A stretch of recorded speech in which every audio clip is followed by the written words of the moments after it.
नमस्कार, बहुत स्वागत है आपका। इंडिया वॉइस देख रहे हैं आप और मैं हूं आपके साथ शिवम सोनी। मुख्यमंत्री योगी आदित्यनाथ ने गुरुवार को झांसी में 328 करोड़ की योजनाओं की सौगात दी। इस दौरान सीएम ने भारतीय जनता पार्टी के प्रबुद्ध वर्ग सम्मेलन को संबोधित करते हुए कहा कि 2017 से पहले माफिया गरीबों और व्यापारियों की संपत्ति हड़प लिया करते थे, लेकिन बीजेपी की सरकार उनसे ये संपत्ति ब्याज समेत वापस ले रही है। माफियाओं की जब्त की गई संपत्ति पर महिला संरक्षण गृह और गरीबों के आवास बनाए जाएंगे।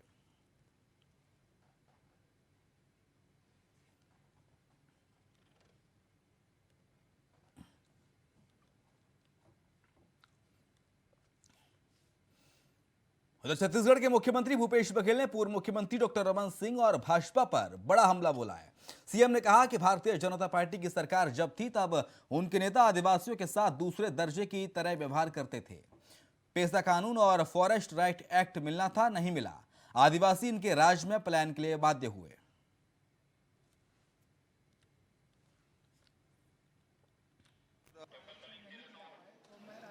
संन्यास ले लूँगा। इसी पे डॉक्टर रमन सिंह ने पलटवार किया कि उनको आपको भी गंभीरता से नहीं लेना चाहिए, मैं भी नहीं लेता, दोनों का। रमन सिंह जी सच में 2004 से 3 से लेके 12 तक के आरक्षण लागू नहीं किया था, और किया तो हाई कोर्ट में टिक नहीं पाया। हम लोग आरक्षण के लिए विशेष सत्र बुला रहे हैं, तो कवासी लखमा जी को इस्तीफा देने की जरूरत नहीं पड़ेगी। कांग्रेस की सरकार आदिवासियों के साथ हमेशा खड़ी है। नहीं दिला पाए तो मैं राजनीति से संन्यास ले लूँगा। इसी पे डॉक्टर रमन सिंह ने पलटवार। अगली खबर का रुख कर लेते हैं। खबर मेरठ से है, जहां पर एक प्राथमिक विद्यालय का एक ऐसा वीडियो सामने आया है जहां पर छात्रों को सुबह स्कूल में प्रार्थना उन्होंने की और गैर समुदाय से जुड़े एक गीत गाते भी छात्र देख रहे हैं। इतना ही नहीं, विद्यालय में हिंदू बच्चों को हिंदी की किताब की जगह जबरन उर्दू की पढ़ाई कराई जा रही है। हिंदू के बच्चों को जबरन उर्दू पढ़ाने पर बच्चों के परिजनों ने विद्यालय में जमकर हंगामा किया, तो वहीं वीडियो सोशल मीडिया में वायरल होते दिख रहा। जिला प्रशासन ने बीसीए कार्यालय तक, जिला प्रशासन से लेकर बीसीए कार्यालय तक पूरे मामले में हड़कंप मचा हुआ है।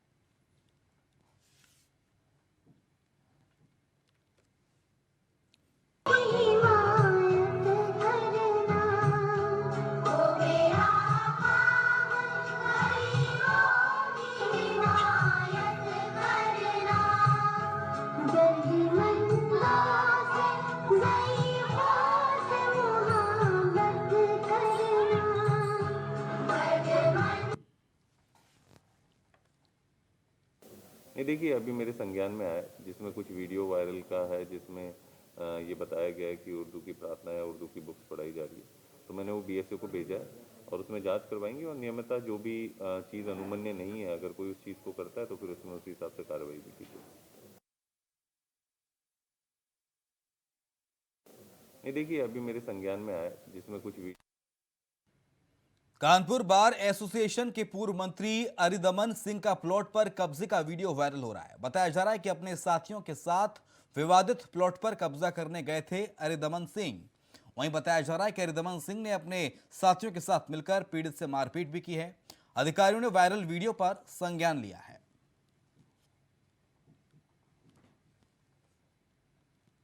तो बार एसोसिएशन के पूर्व मंत्री रह चुके अरिदमन सिंह और इनका एक वीडियो वायरल हो रहा है। अधिकारियों ने वायरल वीडियो पर हालांकि संज्ञान भी लिया है। अरिदमन सिंह पर प्लॉट कब्जे का आरोप लगाया गया है।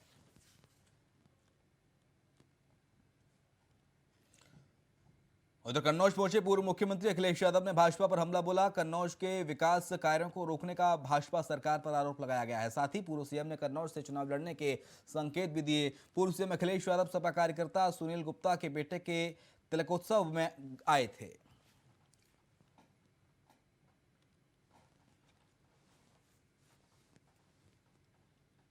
अखिलेश यादव ने भारतीय जनता पार्टी पर यह तंज कसा है। तस्वीरें भी आपको दिखा रहे हैं। विकास कार्यों को रोकने का आरोप कन्नौज में लगाया अखिलेश यादव ने। समाजवादी पार्टी के राष्ट्रीय अध्यक्ष अखिलेश यादव ने भारतीय जनता पार्टी पर तंज कसा।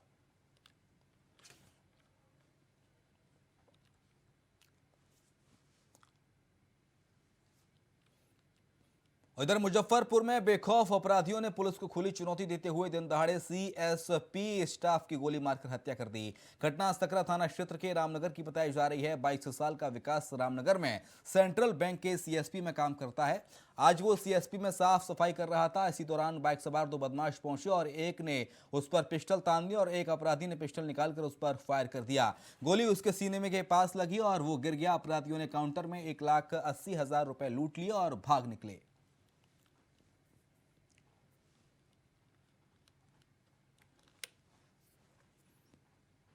हम लोग इसको चश्मदीद गवाह नहीं है, सुने हैं ग्रामीण द्वारा। जो बैंक वाला आया गेट खोल के उसको झाड़ू मार रहा था, उसी समय कोई अंदर इन किया और उसको गोली मार दिया और जो कुछ था उसका लेके चलते बना। जिसका गोली लगा उसका क्या नाम था? नाम तो कर हमरा अंदाज नहीं है। कथी नाम है ओकर? हो कितना विकास। कितना गोली लगा था? एक गोली। बैठे हुए थे, किसी अज्ञात अपराधी द्वारा उनकी हत्या कर दी गई है। पार्टी का लूटपाट भी हुई है। अभी जांच की जा रही है कि मामला क्या है इसकी। 1,80,000 रुपए लूट की बात सामने आ रही है सर। जांच की जा रही है इसके संबंध में। बवाल उवाल भी कर रहे हैं लोग, जाम कर दिए हैं सर। देखते हैं क्या मामला है इसको। बैठे हुए थे, किसी अज्ञात अपराधी द्वारा उनकी हत्या कर दी गई है। पार्टी का लूटपाट भी हुई है। अभी जांच की जा रही है कि मामला क्या है इसकी। 1,80,000 रुपए लूट की बात सामने आ रही है सर। भारत जोड़ो यात्रा के माध्यम से राहुल गांधी कांग्रेस में जान फूंकने का काम कर रहे हैं और जिले में भी कांग्रेस भारत जोड़ो यात्रा के जरिए खुद को सक्रिय दिखाने की कोशिश कर रही है। खबर आपको हरदोई से बता रहे हैं, जहां पर वर्तमान जिला अध्यक्ष को अपने प्रदेश अध्यक्ष का नाम भी नहीं पता है और इस बात से जग जाहिर है कि जिले और प्रदेश में कांग्रेस कितनी सक्रिय है। डीएपी की कमी को देखते हुए कांग्रेस जिला अध्यक्ष ने राज्यपाल को संबोधित करते हुए जिला प्रशासन को ज्ञापन सौंपा, जिसमें प्रदेश अध्यक्ष का नाम ब्रजलाल खाबरी के स्थान पर अजय कुमार लल्लू दर्शाया गया, जिससे राजनीतिक गलियारों में तमाम तरह की चर्चाएं हैं।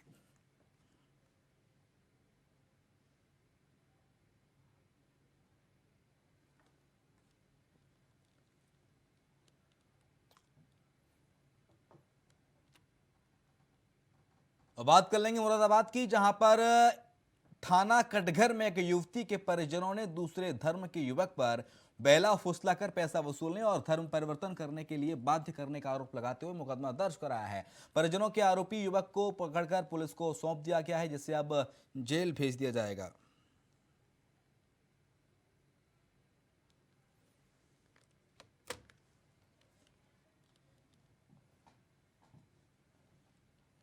युवक को पुलिस ने गिरफ्तार कर लिया है। मुरादाबाद से खबर बता रहे हैं, यहां पर लव जिहाद का पूरा ये मामला सामने आया है और युवक को पुलिस ने गिरफ्तार किया है और जेल भेज दिया है।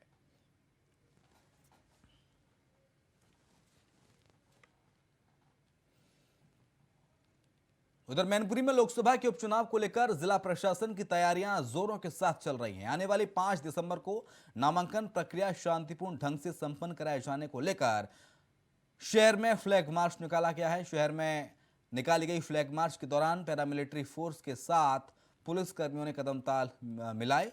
मुक्त और शांतिपूर्ण ढंग से संपन्न कराए जाने को लेकर लोगों को जागरूक किया जा रहा है कि चुनाव शांतिपूर्ण ढंग से संपन्न कराए जाएं।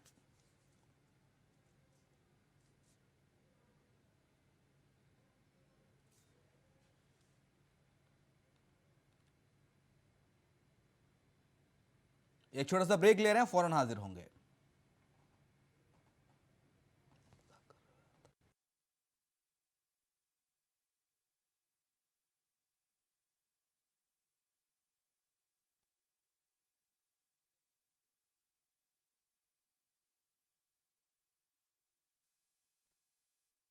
छोटा सा ब्रेक, फौरन लौट रहे हैं।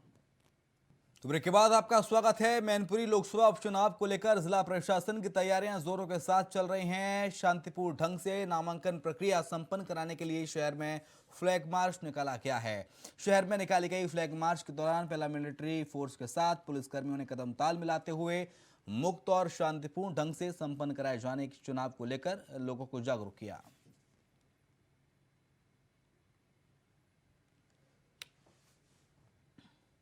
आगामी नगर निकाय चुनाव को लेकर राज्य निर्वाचन ने इलेक्शन सिंबल जारी किए हैं। बीजेपी, कांग्रेस, सपा समेत 18 राजनीतिक दल सिंबल पर निकाय चुनाव लड़ सकेंगे। वहीं अन्य प्रत्याशी निर्दलीय उम्मीदवार के रूप में अपना चुनाव लड़ सकते हैं। निर्दलीय उम्मीदवारों के लिए भी 197 चुनाव चिन्ह जारी किए हैं।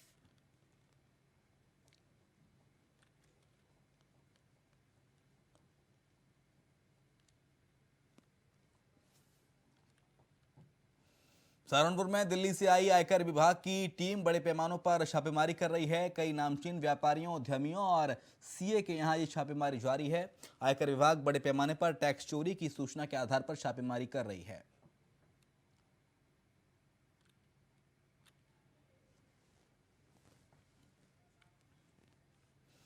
बात अयोध्या की करेंगे, जहां पर राम जन्मभूमि के निकास मार्ग राम गुलेला मार्ग की दुकानों पर प्रशासन का बुलडोजर चला। 35 दुकानें गिराई गईं और इस दौरान पीड़ित दुकानदारों का आरोप है कि जिला प्रशासन ने बिना किसी जानकारी के दुकानों को तोड़ दिया और सामान भी उठा ले गए। जिला प्रशासन के अधिकारियों ने इस पूरे मामले को गलत बताया है और बीते कई दिनों से भक्ति पथ मार्ग बनाए जाने के लिए चल रही चौड़ीकरण की कार्यवाही के तहत इन्हें भी जानकारी दी गई थी।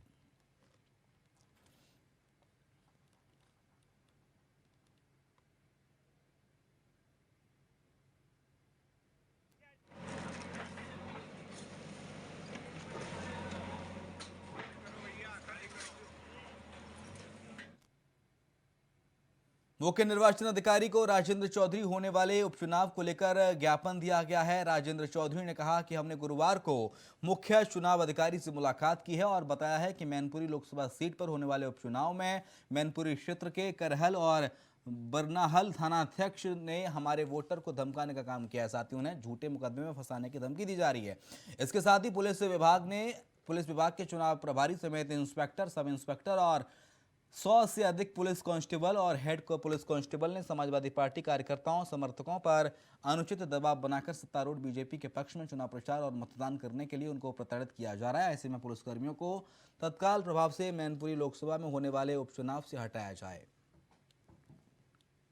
वो समाजवादी पार्टी की तरफ से मुख्य निर्वाचन अधिकारी उत्तर प्रदेश को एक ज्ञापन देने के लिए आए हैं। उन्हें ज्ञापन दिया है हमने और उनसे ये मांग की है कि मैनपुरी का जो लोकसभा का चुनाव है उसमें निष्पक्ष, निर्भीक मतदान होना चाहिए। मतदाता के ऊपर किसी तरह का कोई दबाव ना हो, ये प्रशासन की जिम्मेदारी है, निर्वाचन आयोग की जिम्मेदारी है। उनकी लोकतंत्र के लिए एक ये बड़ा काम है कि मतदाता निष्पक्षता के साथ, निर्भीकता के साथ अपना वोट डाल सके। बात मुरादाबाद की कर लेते हैं, जहां पर ट्रैफिक पुलिस ने आज गांधीगिरी के तहत ट्रैफिक नियमों को तोड़ रहे वाहन चालकों को गुलाब का फूल देकर उन्हें नियमों का पाठ पढ़ाया है। साथ ही सार्वजनिक रूप से शपथ दिलाई गई है कि वो भविष्य में कभी भी ट्रैफिक नियम नहीं तोड़ेंगे।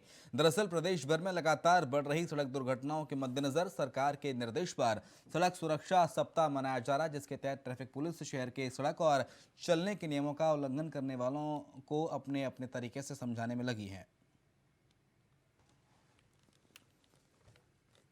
इंटर कॉलेज के सहयोग से ट्रैफिक पुलिस, मुरादाबाद पुलिस का एक अनूठा अभियान है गांधीगिरी का, जिसमें हम लोग जिन्हें भी बिना हेलमेट या बिना सीट बेल्ट के हम लोग पकड़ रहे हैं, उनको एक ट्रैफिक नियमों का पालन करें उसका पाठ पढ़ा रहे हैं, भावनात्मक अपील कर रहे हैं और लोगों से ये उम्मीद कर रहे हैं कि वो हमारी बातों को सुनेंगे।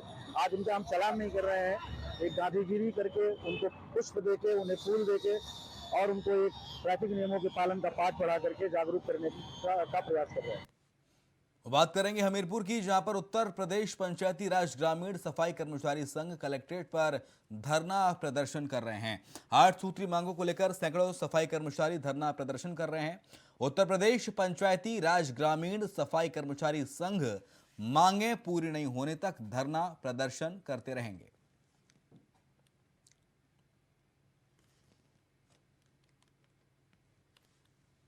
गत जो है 3 वर्ष पहले 250 लोगों की एसीपी लगाई गई थी, परंतु अभी भी 350 लोगों की एसीपी बाकी है, वो जो जिला पंचायत राज अधिकारी द्वारा नहीं लगाया जा रहा है। और जिला पंचायत राज अधिकारी के कार्यालय में कार्यरत जो स्थापना का चार्ज सफाई कर्मचारी श्री राजेंद्र कुमार जी लिए हुए हैं। जो भी कर्मचारी उनके पास अपने काम के लिए जाता है तो उनसे रिश्वत मांगी जाती है और उनको जो है तो बलगला करके कार्यालय के बाहर भगाया जाता है और उनका कार्य नहीं किया जाता। ठीक उसी प्रकार ग्राम पंचायत अधिकारी हैं ज्योत्ना कंचन, जो कार्यालय में अटैचमेंट है, उनके द्वारा भी बिल नहीं बनाया जाता है, न हमारी समस्या।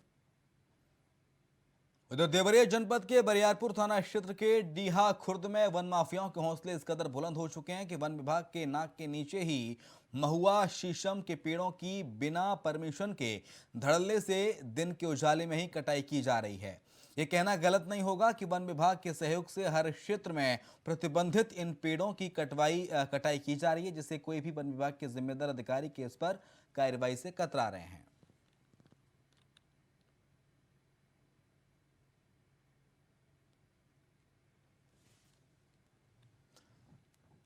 उधर अमेठी में दो पक्षों के बीच जमकर लाठी डंडे चले, जिससे आधा दर्जन लोग गंभीर रूप से घायल हो गए। वहीं मारपीट का वीडियो सोशल मीडिया पर वायरल हो रहा है।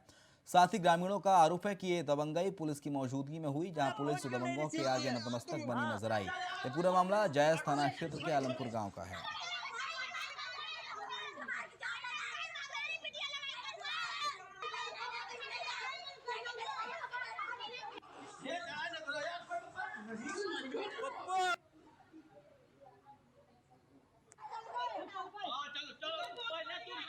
दो पक्षों के बीच जमकर लाठी डंडे चले हैं। अमेठी की तस्वीरें हम आपको दिखा रहे हैं। मारपीट में तकरीबन आधा दर्जन लोग घायल हुए हैं।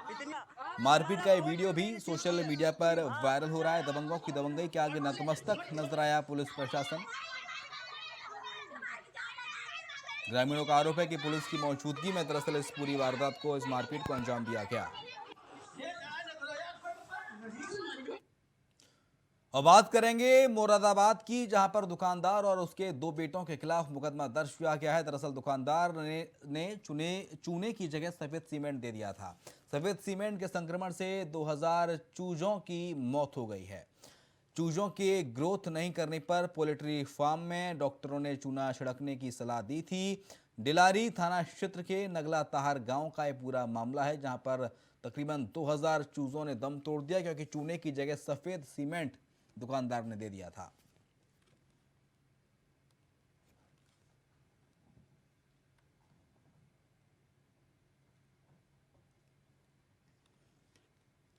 उधर कैमूर जिले के मोहनिया थाना क्षेत्र के भरखर गांव में प्रेमी ने प्रेमिका को चाकू मार दिया, जिसके चलते घायल हो गई प्रेमिका और दोनों को गंभीर हालत में अस्पताल में भर्ती कराया गया है। अपने ऊपर भी आरोपी ने चाकू से गले पर वार किया। दोनों को अस्पताल में भर्ती कराया गया है। प्रेमिका को बेहतर उपचार के लिए हायर सेंटर रेफर किया गया है। लड़की भरकर गांव के त्रिलोकी शर्मा की पुत्री पूनम कुमारी बताई जा रही है, तो लड़का भरकर गांव का ही लल्लन यादव का पुत्र भोला यादव है।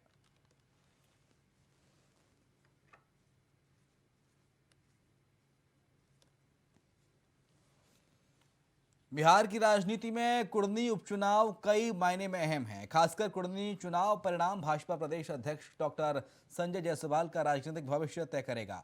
डॉक्टर संजय जायसवाल ने कहा है कि नगर निगम चुनाव की घोषणा के बाद हाईकोर्ट ने आदेश दिया कि ट्रिपल टेस्ट कराया जाए। वहीं ही उन्होंने आगे कहा कि बीते कुछ वर्षों में अति पिछड़ा के साथ बिहार में अन्याय हुआ है। बिहार में ये अन्याय लालू यादव और नीतीश कुमार ने किया है। नीतीश जी के ने कभी नहीं सुना, और जब भाजपा नहीं रही तो उन्होंने एक जिसको कहते हैं बुलडोजिंग, उस तरह से उन्होंने चुनाव की घोषणा की। और चुनाव की घोषणा करने के बाद एक मुझे नाम नहीं याद है, लेकिन कोई यादव जी थे मुजफ्फरपुर के, जिन्होंने केस किया और उस केस करने के कारण से हाईकोर्ट ने उसको स्ट्राइक डाउन किया कि आप ट्रिपल टेस्ट के बाद ही करेंगे। लगातार मुझे बात बलिया की कर लेते हैं, जहां पर पुलिस की चेकिंग के दौरान बदमाशों ने पुलिस टीम पर ही फायरिंग कर दी। पुलिस के जवाबी कार्रवाई में बाइक सवार 3 बदमाशों में एक बदमाश पुलिस की गोली लगने से घायल हो गया। एक बदमाश पुलिस को चकमा देकर फरार हो गया। आरोपी ने एक 4 पहिया वाहन चोरी की घटना को कबूला है। ये घटना बलिया के रसड़ा कोतवाली थाना क्षेत्र के नीबू कबीरपुर की बताई जा रही है। जिसमें मोटरसाइकिल पर 3 लोग सवार होकर के आ रहे थे, जिन्हें जब रुकने का इशारा किया गया तो वह मोटरसाइकिल घुमा करके भगाने का प्रयास कर रहे थे। और जैसे ही पुलिस उनकी तरफ बढ़ने लगी तो उनमें से एक व्यक्ति के द्वारा पुलिस टीम पर जान से मारने की नीयत से फायर की गई। पुलिस द्वारा अपने आप को बचाते हुए उसको समर्पण करने को कहा गया, लेकिन उनके द्वारा फायरिंग करके वहाँ से भागने का प्रयास किया जा रहा था। और आत्मरक्षार्थ पुलिस बल के द्वारा जवाबी फायरिंग में उनमें से एक अभियुक्त घायल हुआ है। पूछताछ के दौरान इन लोगों ने अपने कहीं 4 पहिया वाहन की चोरी में अपना होना कबूल।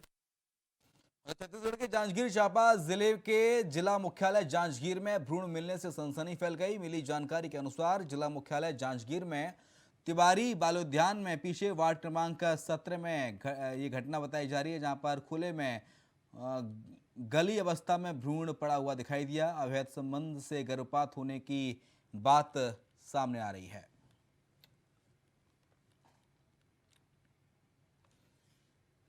चलिए उन्नाव से खबर है, जहां पर विकासखंड कार्यालयों का कायाकल्प करके जन केंद्रित बनाने पर जिले के सभी 16 ब्लॉकों को ISO द्वारा अच्छी सेवा की गुणवत्ता का प्रमाण पत्र दिया गया है। अधिकारियों के अनुसार प्रदेश में केवल उन्नाव जिले के सभी ब्लॉकों को ISO प्रमाण पत्र मिला है।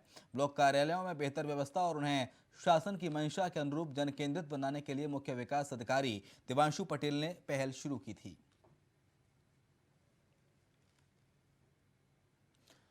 यूपी शासन के निर्देश पर पूरे प्रदेश में यातायात महीना चलाया जा रहा है। यातायात माह के 25वें दिन जिले की यातायात पुलिस ने यमराज के रूप में लोगों को जागरूक करने का अनोखा तरीका इजाद किया, जहां पर बिना हेलमेट लगाकर चलने वाले 2 पहिया वाहन मालिकों को और साथ ही बिना सीट बेल्ट के चलने वाले 4 पहिया वाहनों के मालिकों को बताया गया कि हेलमेट सीट बेल्ट की क्या महत्वता है। यूपी के संभल से इस वक्त की बड़ी खबर है, जहां पर पुलिस टीम पर पथराव हुआ है। 307 के आरोपी की गिरफ्तारी को दबिश देने के लिए पुलिस पहुंची थी, जहां पर पुलिस टीम पर हमला हुआ। 3 पुलिसकर्मी को चोट आई है। 3 पुलिसकर्मी घायल हुए हैं। पुलिसकर्मियों पर हमले की सूचना के बाद हड़कंप मच गया। मामले में पुलिस ने 10 नामजद और 25 के खिलाफ मुकदमा दर्ज करते हुए 6 हमलावरों को गिरफ्तार किया है। थाना नखासा के अंतर्गत मोहल्ला दीपासराय में पुलिस की एक टीम आज चौकी इंचार्ज व 4 कांस्टेबल के साथ में एक 307 के अभियुक्त रिजवान को गिरफ्तार करने के लिए गई हुई थी।